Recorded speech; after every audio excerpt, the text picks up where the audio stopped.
Bupati Gianyar Made Agus Mahayastra ternyata tak omong kosong soal pencopotan jabatan salah satu camat yang diduga melakukan pemalakan. Hal itu terbukti saat acara pelantikan dan pengambilan sumpah jabatan pejabat di lingkungan Pemkab Gianyar Senin 6 September. Salah satu camat yang digeser jabatannya adalah Ide Bagus Darmayuda yang sebelumnya menjabat sebagai camat Belah Batu. Ia diisukan kerap memalak pemilik usaha yang ada di daerah yang dipimpinnya hingga membuat dirinya dimutasi oleh Bupati Made Mahayastra.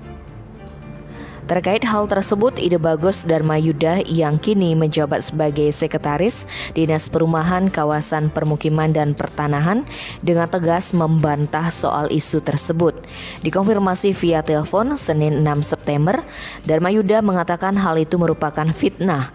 Lantaran itu membuatnya sakit hati dan tidak bisa tidur. Menurutnya isu itu terlalu kejam sebab ia mengaku telah menjalankan tugasnya sebagai camat dengan semestinya dan tidak pernah memalak pihak pengusaha seperti isu yang beredar. Lebih lanjut, dia memaparkan beberapa kali pernah meminta bantuan kepada pemilik usaha yang ada di wilayah Belah Batu, namun hal itu tidak untuk memperkaya dirinya. Bantuan sebanyak Rp500.000 sampai Rp1.000.000 digunakan untuk merawat lapangan Belah Batu.